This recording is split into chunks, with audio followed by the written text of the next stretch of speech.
Para uma compreensão exata das Escrituras, é absolutamente essencial ter clareza sobre a identidade de Jesus Cristo. Por isso, hoje, vamos analisar a sua natureza e a sua origem, buscando as respostas diretamente na fonte bíblica para que tenhamos um entendimento completo e bem fundamentado. Pois bem, a questão fundamental que guia a nossa análise é esta: qual é, segundo as próprias Escrituras, a verdadeira relação que existe entre Jesus Cristo e o Deus Todo-Poderoso? Entender isso é a base de uma fé sólida e coerente. Então, vamos mergulhar nos textos para encontrar essa resposta. Para organizar nosso estudo, seguiremos uma linha de raciocínio bem clara. Primeiro, vamos estabelecer os fundamentos bíblicos sobre a origem de Cristo. Depois, vamos analisar algumas objeções comuns e esclarecer títulos importantes que são dados a ele. Em seguida, vamos explorar a natureza da imortalidade. E, por fim, juntar todas as peças, mostrando a visão coesa que a Bíblia apresenta. Começando então pela primeira parte, a origem de Cristo. Um texto fundamental para isso se encontra em Provérbios, capítulo 8, versículo 22. Ali a sabedoria é descrita poeticamente como tendo sido produzida por Deus como o princípio de seu caminho. Essa passagem é amplamente entendida como uma referência a Jesus em sua existência antes de vir à Terra. Fica claro, portanto, que Jesus teve um começo, uma origem, como a primeira e mais sublime criação de Deus. Agora, com essa base bem estabelecida, avançamos para a nossa segunda sessão. Aqui, vamos analisar alguns títulos que são dados a Jesus e que, numa primeira leitura, poderiam parecer contraditórios com a ideia de que ele teve uma origem. Mas, ao examinarmos cada um desses títulos dentro do seu contexto bíblico, o seu real significado se torna claro e tudo se harmoniza perfeitamente. O primeiro título que vamos analisar é Autor da Vida. O que exatamente essa expressão significa no contexto das Escrituras? Uma analogia que nos ajuda a entender é de um médico. O médico salva a vida de seus pacientes, e nesse sentido ele é um autor da continuação daquela vida. Mas claro, ele não é a fonte original da vida em si. Da mesma forma, Jesus é o agente principal por meio de quem a vida é concedida, um poder que ele recebeu de Deus. Portanto, o título autor aqui se refere ao agente, e não à fonte primária. E o próprio texto bíblico, em Atos capítulo 3, versículo 15, confirma isso de um jeito inequívoco. Note a distinção cuidadosa que o texto faz. Jesus é o autor da vida, mas é Deus quem o ressuscita dos mortos. Isso demonstra com total clareza que a fonte suprema de todo o poder, inclusive o poder de dar a vida, é o próprio Deus. Passemos agora para outra expressão muito importante: primogênito sobre a criação.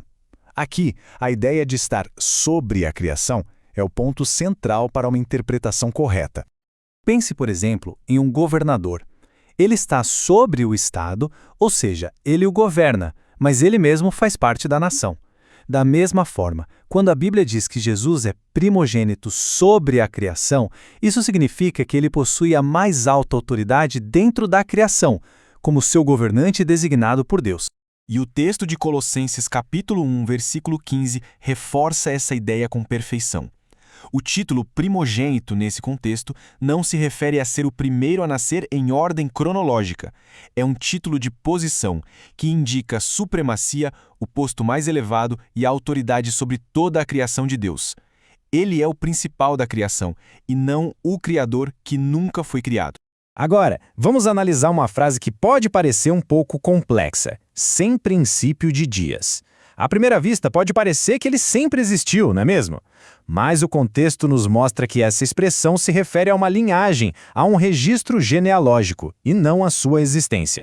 Para deixar isso bem claro, vamos usar outra analogia. Imagine pegar um livro que começa no capítulo 3. Isso não quer dizer que os capítulos 1 e 2 nunca existiram, certo? Significa apenas que o registro que temos em mãos começa a partir daquele ponto. A lógica aqui é a mesma. O contexto de Hebreus, capítulo 7, versículo 3, é a chave para entendermos isso. O versículo está falando do sacerdote Melquisedeque.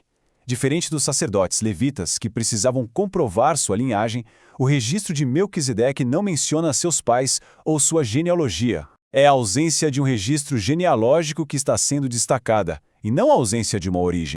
Para finalizar esta sessão, vamos analisar o título soberano da criação.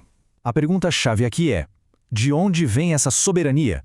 A soberania de Jesus não é inerente a ele, é uma autoridade que lhe foi concedida. Pense nele como um representante, um vice-rei, que foi nomeado para governar em nome do Rei Supremo.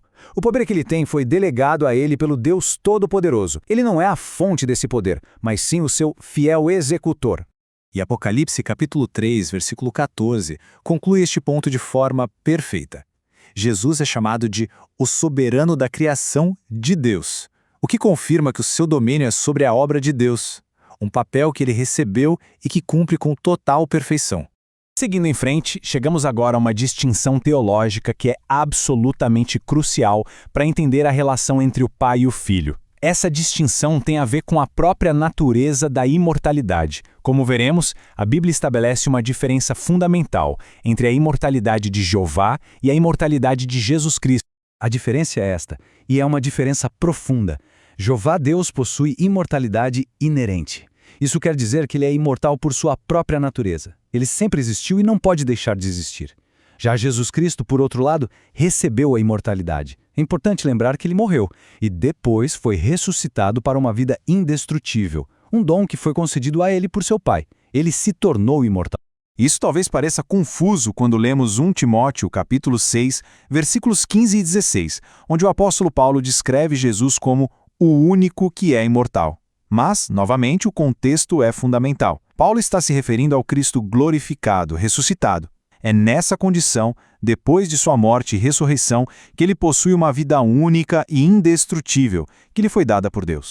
E agora, na nossa última sessão, vamos unir todas essas peças. Veremos como cada um desses pontos da evidência bíblica se encaixam para formar um quadro perfeitamente coerente, que nos leva a uma conclusão lógica e harmoniosa sobre a origem e a natureza de Cristo.